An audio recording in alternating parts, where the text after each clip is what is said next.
Maingay, napapaligiran ng tubig, at malansa ang simoy ng hangin. Ganyan mo makikita ang lugar namin. Ngunit sa likod nito, napakaraming kwento ang makikita mo. Aligaga at abala, magtrabaho ang mga tao dito sa amin. Sipag at determinasyon ang lagi nilang dala sa araw-araw. Ang lugar namin ay puno ng pakikisama, pagkakaisa at sagana sa yamang dagat. Ako si Betbet, puno ng pag-asa at pagmamahal sa kapwa.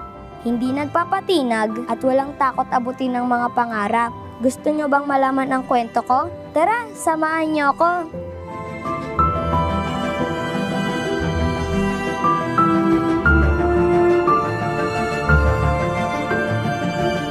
Bet! Laro tayo! Sige, sali ako! Ang lalaroin natin ay langit lupa ha. Langit, lupa, impyerno, impyerno. Bet. Psst, Bet. Uy, Bet, nakikinig ka ba? Makinig ka nga. Nung nabubuhay pa yung nanay niyo, napakabuting tao niyan. Kaya dapat ikaw bilang isang ate mo magtiwala ka rin. Lalo pat yung kapatid mo, babakla. Baka mamaya pagtripan yun sa labas, wala kang magawa. Gawin mo lahat ng kailangan ni Bet. Patunayan mo, magtiwala kayo sa sarili niyo na kahit patay na yung nanay niyo. Okay? Wait, sali ako! Sige, sali ka! Saksak, puso, tulo ang dugo.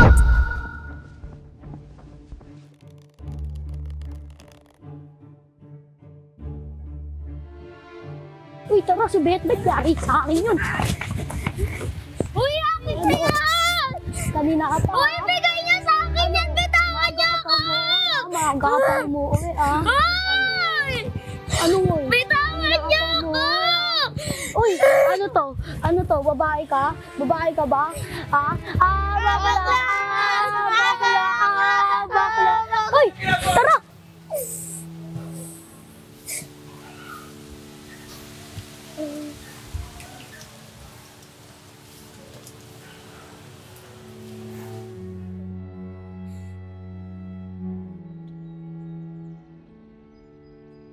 Uy, Bet.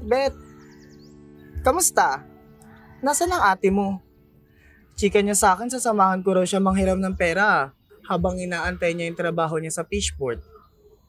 Sana makapasok siya, no? Ribbon yan ng nanay mo, ha? Naalala ko dati, lagi niya suot yung ribbon na yan sa buhok niya.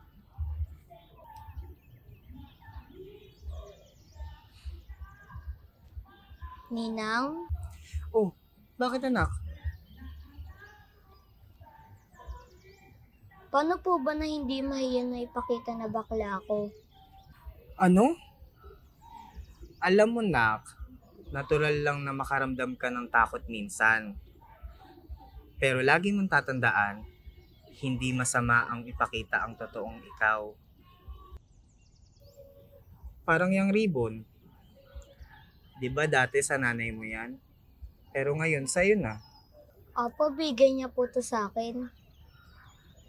Tingin niyo po ba bagay po to sa akin? Sure, anak. Mas pretty ka kaya kay Ninang. Alam mo, nak, ang ribbon parang tayo. Bakit po, Ninang? Kasi, nak, kapag ang ribbon sa buhok natin nakatali ng napakahigpit, hindi nila ito makikita kapag nakatago. Hindi nila makikita yung tunay na ganda nito at ang kulay.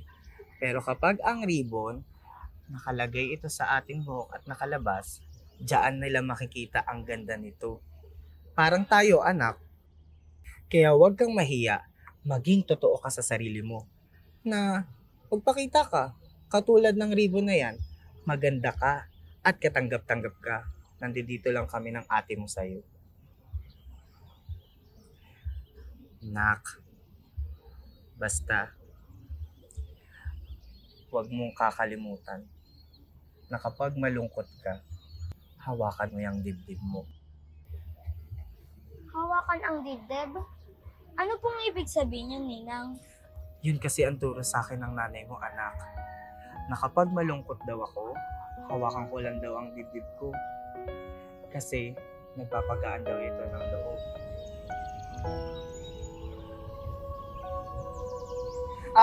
Basta? Pero mas pretty pa rin ako, Ninang. Ano?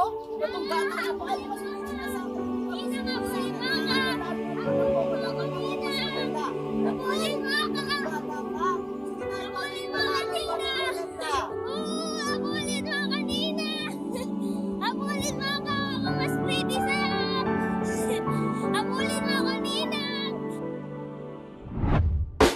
Patay, buhay, ikaw ang taya. Uy, si Betbet, tara!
Sabi nila, ang buhay ay parang larong langit at lupa.